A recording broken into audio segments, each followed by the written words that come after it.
또 아수르의 왕의 마음을 그들에게로 돌려 이스라엘의 하나님이신 하나님의 성전 건축하는 손을 힘있게 하도록 하셨음이었더라.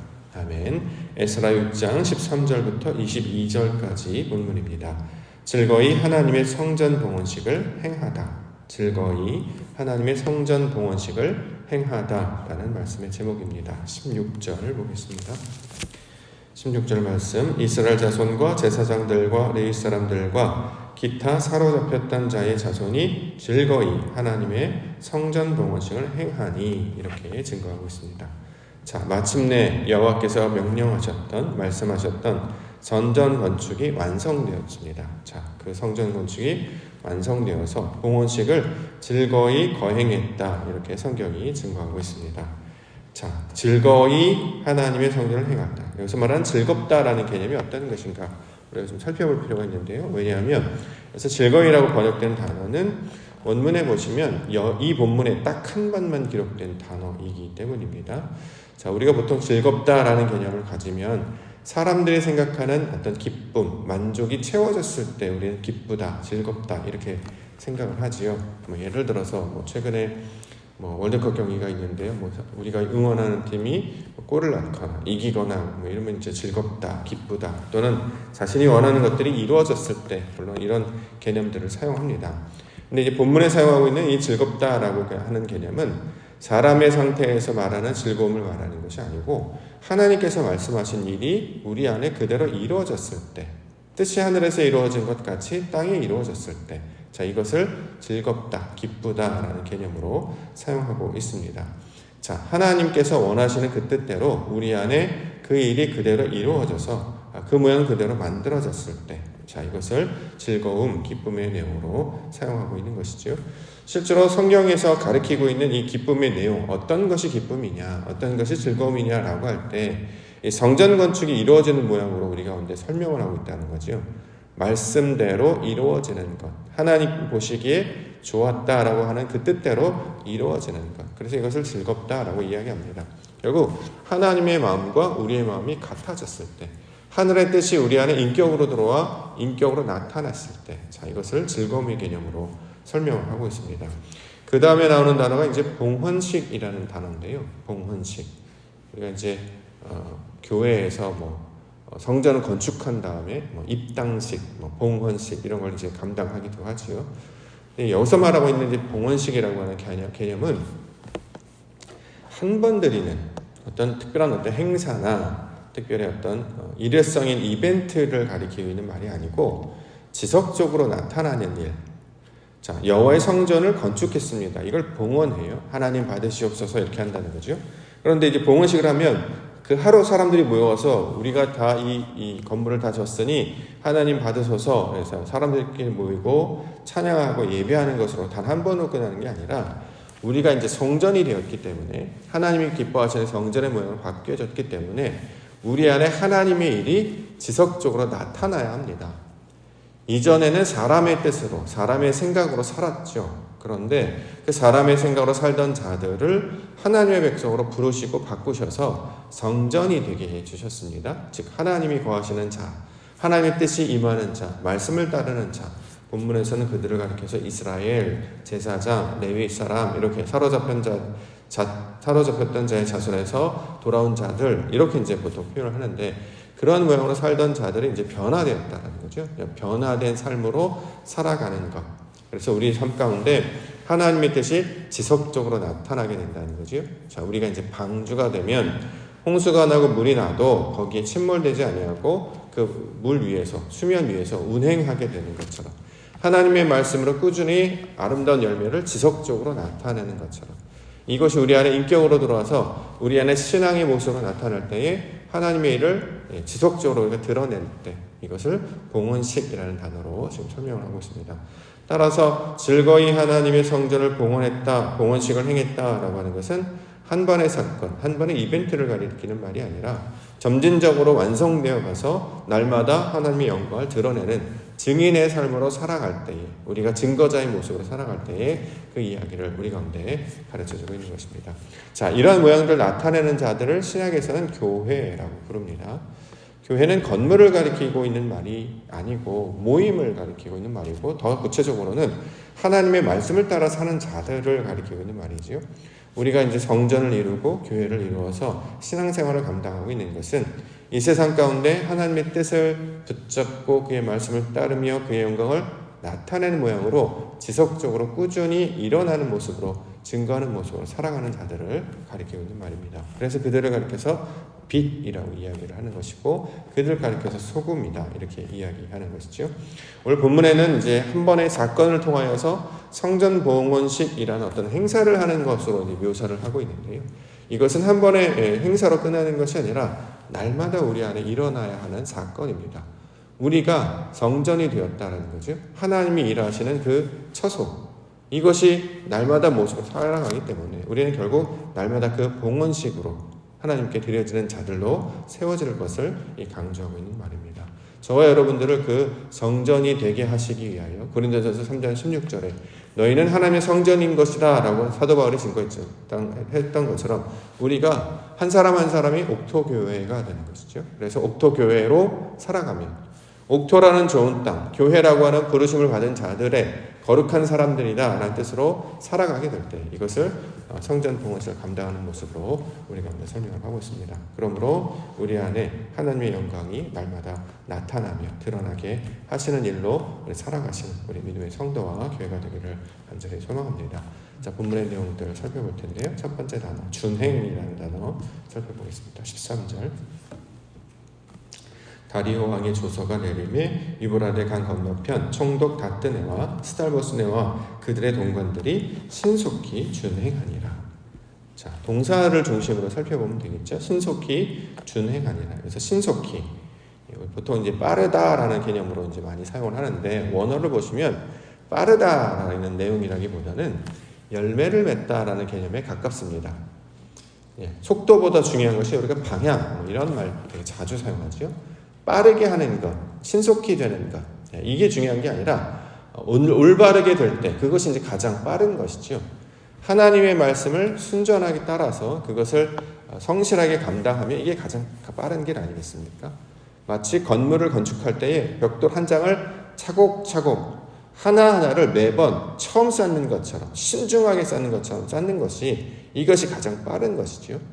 세상의 것들아, 세상의 방법이나 사람의 방법을 따라가서 자기가 원하는 속도대로 할 것이 아니고 하나님이 원하시는 그 뜻대로 하나씩 하나씩 꼼꼼하게 세워가는 것, 이것을 신속히라는 말로 사용을 하고 있습니다.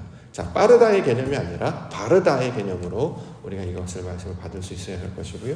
준행한다라고 하는 말, 우리가 예전에 노아가 하나님의 말씀을 준행하였다 이렇게 사용을 하죠. 준행, 따르다 이런 뜻이죠. 어떻게 하는 것이 준행하는 것인가? 여기서 사용을 했던 단어가 하나님의 종이라는 말 쓸 때 이 종이라는 단어, 에베드라는 단어 쓰는데, 이걸 동사용으로 바꾸면 섬기다라는 말로 아바드 이렇게 이제 사용합니다. 이 단어는 우리가 계속 살펴보고 있습니다만 창세기 2장에 나오는 에덴 동산에서 아담이 땅을 경작하다라고 할 때 쓰는 단어 경작이라는 뜻을 가지고 있습니다. 땅에 씨를 뿌려서 무언가를 가꿀 때에, 건축을 하기 위해서 땅을 다질 때에 땅을 갈아엎지요. 딱딱했던 땅을 파내어서 거기에 돌뿌리, 또 밑에 있는 어떤 돌 자갈들을 이렇게 걷어내고, 또 그 안에 있는 가시덩굴, 쓴뿌리들을 걷어내죠. 그래서 이제 농사하기에 적합한 좋은 땅으로 만들어내지 않습니까? 그렇게 우리의 마음이, 우리의 강팍했던 마음, 돌 같은 마음을 제하여 버리고 부드러운 마음으로 바꾸는 일을 준행한다, 이렇게 이제 표현을 하고 있는 것입니다. 올바르게 하나님의 말씀의 땅으로 바꾸는 것, 그걸 준행한다라고 하는 것이죠. 실제로 이 전체적인 주제가 성전 건축이라는 개념의 주제잖아요. 하나님의 성전을 건축하려면, 하나님의 땅으로 우리를 바꾸려면 마음밭이 바뀌어야 되잖아요. 우리가 원래 돌 같은 마음, 굳어진 마음, 딱딱한 마음, 강팍한 마음, 목이 곧은 백성이었지 않습니까? 애굽의 바로 바벨론 왕, 이 모습이 똑같단 말이죠. 그 마음에서 하나님의 마음으로 바뀌게 되는 거예요. 그러면 주님 주시는 말씀이 우리에게 날마다 깨어지고 부서지고 닳아져서 이것을 올바르게 다듬어지고, 그 다듬어진 것으로 우리의 속사람이 바뀌어지게 될 때 이것을 준행한다, 이렇게 이야기하고 있습니다. 이걸 이제 노아 시대 때는 노아는 하나님이 주시는 말씀을 그대로 따라서 방주를 짓는 것으로 설명하고 있었죠. 방주를 짓는 것. 그래서 이것을 준행한다. 이렇게 이야기하고 있습니다. 적용을 하면 어떻게 하는 것이냐? 우리 뜻대로 살아가지 아니하고 하나님이 날마다 주신 말씀 안에서 그것을 하나님의 진리로 붙잡고 그 말씀을 따라서 자신의 생각대로 하지 아니하고 하나님이 기뻐하신 일들을 생각하며 그것들을 붙잡고 나아가는 것을 가리키고 있는 말입니다. 그 첫 시작을 우리는 소위 말하는 새벽 기도회로 시작하지요.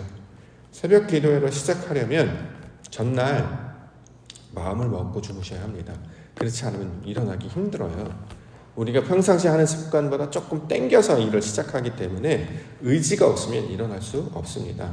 자, 자고 싶을 때 자고 일어나고 싶을 때 일어나는 것이 아니라 내일 나는 어떤 것으로부터 시작하겠다라는 마음의 결단을 하고 잠에 들어야 아침에 내 스스로 깨는 것이 아니라 의지를 가지고 이제 깨어나게 된다는 거죠. 그래서 하나님께서 나아가고 그것 가운데 우리의 마음과 몸을 들이며 나아가는 것.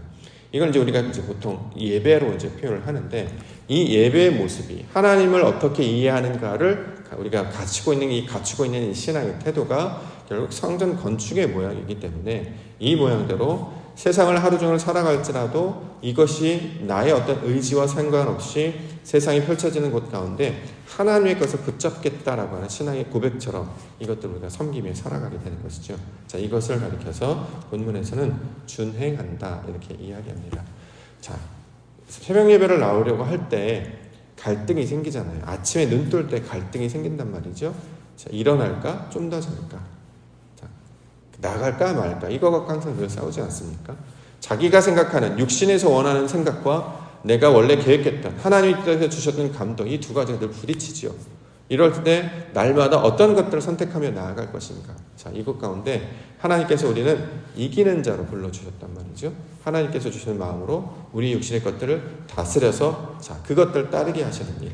이것을 준행한다. 이렇게 지금 이야기하고 있습니다. 두 번째로 주시는 말씀이 형통이라는 단어인데요. 14절에 이어서 나옵니다. 14절. 유다 사람의 장로들이 선지자 학개와 이도의 손자 스가랴의 권면을 따랐으므로 성전 건축하는 일이 형통한지라. 자, 성전 건축이 형통하다. 보통 이 형통이라는 단어는 잘 되다라는 의미로 많이 사용을 했죠. 어떻게 되는 것이 잘 되는 것일까요? 사람의 뜻대로 내 뜻대로 되는 게 잘 되는 것이 아니고 하나님의 뜻대로 되는 것이 잘 되는 것이죠. 실제로 이것을 한자로 풀면 이걸 형통이라고 부릅니다. 원래 우리는 우리의 생각밖에 없었죠. 하나님의 생각은 없었습니다. 다 내 뜻대로 내 고집대로 내가 했던 습관대로 내가 했던 방식대로 살기를 원합니다. 그게 익숙하고 그게 편하고 그게 맞다라고 생각하기 때문이죠. 그런데 하나님께서 우리의 삶 가운데 개입하시면 어떤 일이 벌어지냐면 내 뜻대로 살지 아니하고 하나님의 뜻이 있음을 계속 생각나게 하십니다. 우리는 좀 더 자자, 좀 더 눕자, 좀 더 뭐 하자 이런 마음으로 계속 살기를 원하는데 하나님의 마음이 우리 가운데 들어와서 갈등을 일으켜요. 일어나라. 너가 뜻한 대로 감당하라. 그것 가운데 성실하게 그것들을 감당해내라. 이런 마음들을 주시는 말이죠. 자, 그렇게 해서 우리가 원래 자신의 뜻밖에는 없었던 사람인데 하나님의 뜻이 우리 안에 침노하여 들어와서 이렇게 살아야 되겠구나. 이렇게 감당해야 되겠구나. 그래서 그 감동과 마음에 이끌림을 받아서 몸도 일으키고 생각도 뒤집고 행동도 바꾸는 일을 가리켜서 형통이라고 이야기합니다. 자, 하나님께서 우리와 함께 하심으로 우리의 생각 가운데 머물러 있지 아니하고 그가 기뻐하시는 상태대로 살아가게 되는 것. 이걸 형통이라고 이야기합니다. 창세기 39장 2절에 보면 여호와께서 요셉과 함께 하심으로 그가 형통한 자가 되어 그의 주인 애굽 사람의 집에 있었다. 요셉이 형통한 자가 됐다는 거예요.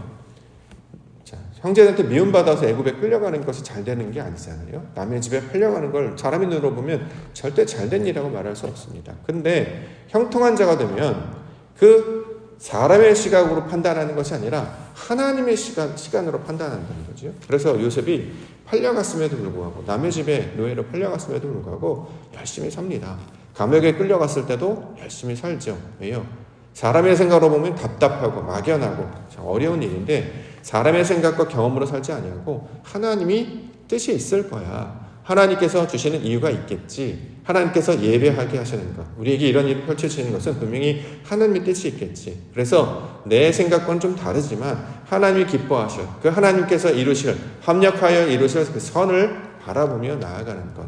자, 그러한 상태가 되는 것을 성경은 형통이다 이렇게 이야기하고 있는 것이죠. 자, 이것을 성전 건축의 이야기와 동일하게 우리 가운데 주고 있습니다. 그러니까 풀무불에 들어가더라도 두려워하지 않게 되는 것이고요. 사자굴에 갇혔는데도 겁내지 않습니다. 심지어는 감옥에 갇혔을 때도 사람들은 찬송하고 기도하는 자로 바뀌게 된다라는 거죠. 이 형통, 내 마음의 뜻대로 내 생각대로 있지 아니하고 하나님의 뜻 안에 거하는 그 이 형통에서 나온 단어가 뭐냐면 십자가라는 단어가 여기서 나왔습니다. 십자가. 예수님께서 내 뜻대로 하지 마시고 아버지의 뜻대로 하옵소서. 그래서 자신의 모든 것들을 내려놓으시고 죽음으로 이것을 보여주셨죠. 이것을 십자가의 상태다 이렇게 보여주셨습니다. 자, 하나님의 뜻 안에 온전하게 거하는 상태. 이걸 이제 형통, 십자가의 상태로 가르쳐 주셨습니다. 자, 그러한 자들이 이제 형통한 자다 이렇게 이야기하는 거죠. 삶의 어떤 지경 가운데서도 하나님이 기뻐하실 뜻을 바라보는 자들이 되어야 할 것입니다. 그 마지막 결과는 여호와를 찾는다 이렇게 설명하고 있습니다. 21절에 사로잡혔다가 돌아온 이스라엘 자손과 자기 땅에 사는 이방 사람의 더러운 것으로부터 스스로를 구별한 모든 이스라엘 사람들에게 속하여 이스라엘의 하나님 여호와를 찾는 자들이 다 먹고. 자, 결국 결과적으로는 어떻게 살아가느냐? 여호와 하나님을 찾는 자들이 된다는 거죠. 하나님을 어떻게 찾습니까? 교회에 나와서 찾습니까? 물론 교회 나오는 것도 찾는 것이 되겠지만 그 마음 중심의 그 동기가 중요하죠. 우리가 지금 예배당에 앉아있는 것은 그 동기가 나타난 결과에 불과한 것이죠. 마음을 어떻게 먹느냐에 따라서 하나님을 찾는 것이냐 나의 생각을 따르는 것이냐 여기서 생각의 각도와 방향이 달라지게 되죠. 내 것을 찾는다고 하면 이 자리에 있지 않겠죠. 습관을 쫓는다고 하면 여기에 있지 않겠죠. 그런데 우리는 하나님을 찾는 자들임을 삶 가운데 나타내며 증거하려고 이것들 신앙 가운데 적용하기 위해서 이것들을 우리가 살아내고 있지 않습니까? 그래서 성전이 된 자들, 준행하는 자들, 형통한 자들은 결국 어디로 나아가느냐? 하나님을 찾는 자들로 나아가서 다 먹었다. 여기서 이제 말하는 먹었다는 음식처럼 섭취한다는 개념이라기보다 우리 안에 그 말씀이 적용되어서 작동하다. 효능감을 가지고 이 효과가 나타나다. 자, 이렇게 이제 이야기하는 거죠. 그래서 어디에 있든 어떤 상태에 있든 우리는 항상 하나님을 찾는 자들이 되는 것입니다. 구하고 두드리고 찾고. 그러면 어려운 상황, 남들은 길이 없다라고 이야기하는데 그 가운데서도 길을 찾는 사람. 모든 상황이 악화되고 모든 상황이 절망적인데 그것에도 불구하고 하나님의 뜻이 있음을 바라보는, 빛을 바라보는 자들. 그래서 좋은 말을 하는. 세상 사람들은 이것을 이제 소위 말하는 이제 긍정적으로 산다 이렇게 이야기하거나 또는 좋게 산다 이렇게 이제 표현하기도 하죠. 이제 막연한 이제 고백이고요. 우리 기독교는 하나님을 정확하게 인식하고 있기 때문에 하나님을 찾는 자들이 될 때 모든 것들이 선한 것으로 바뀌게 된다라는 것입니다. 겨울이 다가오는데 비가 오면요. 사람의 눈으로 보면 이것이 불편한 것일 수도 있고 이상한 것일 수도 있고 좋지 않은 것일 수도 있게 다양한 생각들을 판단할 수 있습니다. 그러나 하나님의 백성들은 하나님의 뜻을 찾는 자들 아니겠습니까? 이 모든 모양을 통해서 아버지께서 무슨 일을 하시는구나 이것들을 기대하면서 살아가게 된다는 거죠. 그러면 우리가 날마다 찾아서 예배하고 기도하는 이 날마다의 예배 시간은 그저 하루 지나치려는 하나의 습관이 아니고요. 이 방주를 짓는 소위 말해서 벽돌 하나를 제대로 놓기 위해서 몸부림치는 아주 귀한 믿음의 고백이요 신앙의 과정이 될 것입니다. 벽돌 한 장 한 장을 성심껏 쌓아야 나중에 무너지지 않겠지요.